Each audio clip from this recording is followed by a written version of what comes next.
Sruthy, that if we can make things better on the new system, please let's not repeat problems we have on the system already. Okay, so if you have good ideas for version 4, I'd like them. But the big one, as you can see already, we have to click, click, click, click, click, click. Okay, there's lots of clicking. And what we want to do is minimize that. And by looking at an Excel type of view, okay, where an Excel sheet type of, that'll be an additional new screen we'll have. The same functionally, all the stuff will appear the same, but people are familiar with this Excel type of view. Okay, just this kind of rows and columns. And that's what I've been talking to Mark with, just to see if we can simplify it. So I'm going to move on to the third tab over here, associated factors. So at the moment we said there could be a fire, okay. We know that the fire was identified by Adam and EHA and John and these people, and they discussed it between themselves. Now we're going to say, well, so what? Well, the fact is people could get burned and they might die and they can get injured. So over here is a consequence list. And this consequence list was configured already. So I cannot, because it's been configured in the configuration menu, I cannot add a new one now in the middle of the assessment, and that's okay. Right, it's good that we have the configurations locked down, so only the administrator can create new entries.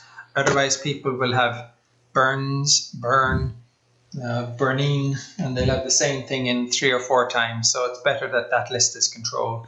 The people at risk is over here. So we have the cleaners, engineers, HR staff, managers, operator. Again, this list is configured in the background. Once it's done, they have it, and only those ones that are there. Now, when I hit save, the only entries that I see after I hit save should be the ones that are selected already.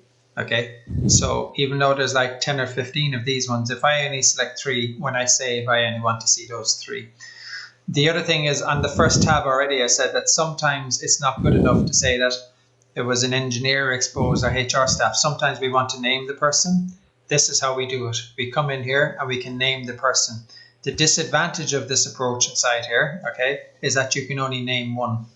I don't think I can come through and add multiple persons, and it's a good idea that we could. So I'm going to, okay, this is to add a person as if you were in the system menu, okay. But I think it's this should be just easy to add the names of other people inside there. Now I think we've just come across a bug as well, in that if you use this add, first of all, it should let you do that.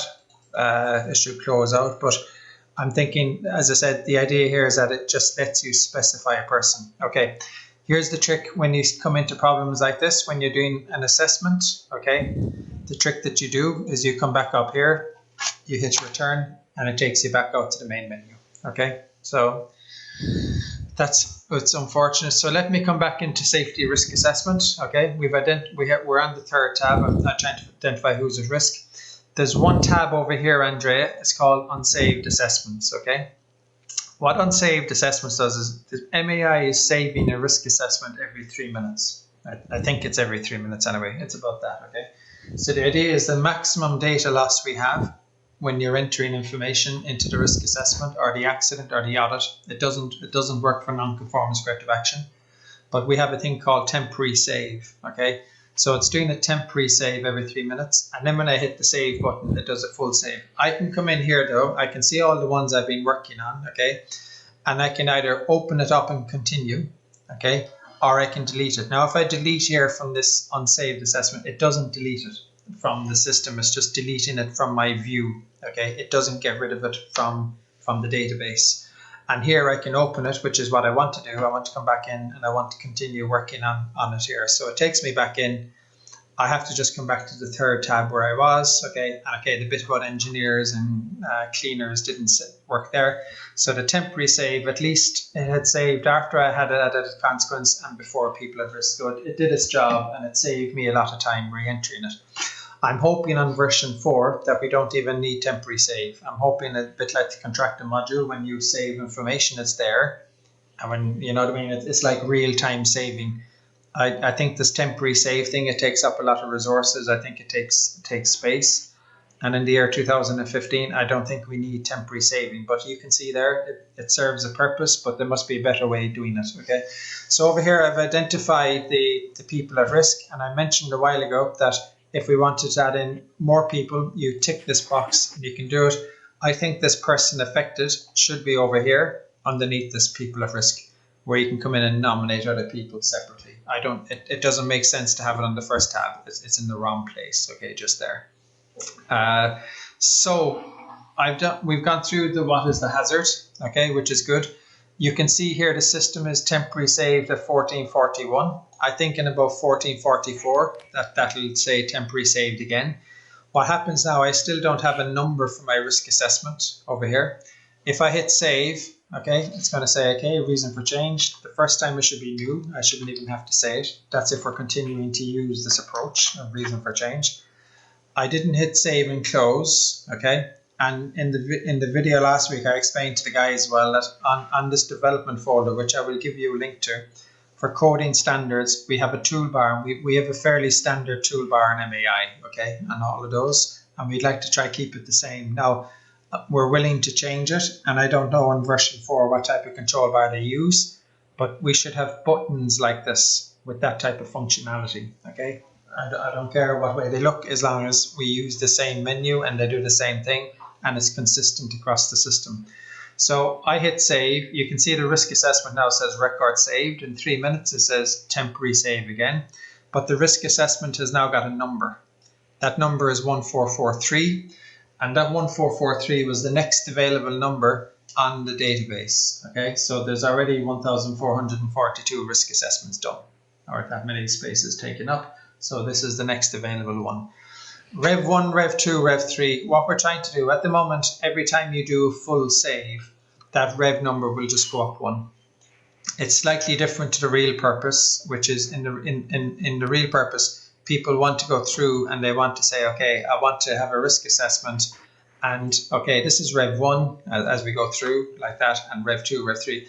We'd love to have a forward and back arrow that people could go back and see all the changes that were made, okay? But ask me on a separate day, because some people want to create a risk assessment. They want to get the people here, if you like, the manager, the supervisor, and the persons to say, okay, that's it. And when they accept the risk assessment, it goes to Rev 1. And then in the future, if you continue to work on it and everybody's happy the second time around, it becomes Rev 2.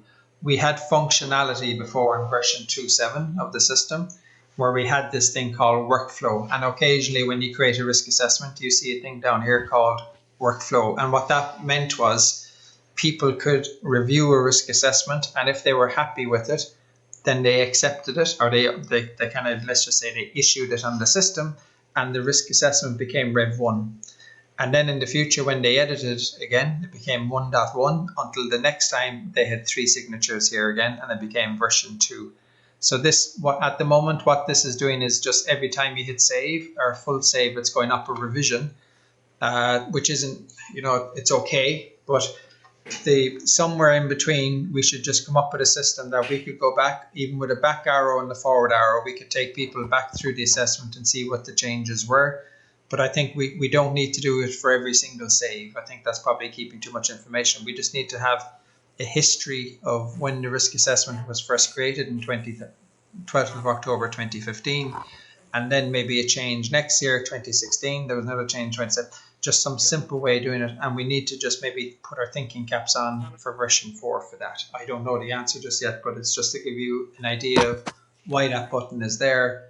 And as I said, it's not doing anything. Well, we probably need to develop it some more. Okay, I'm just going to check my video.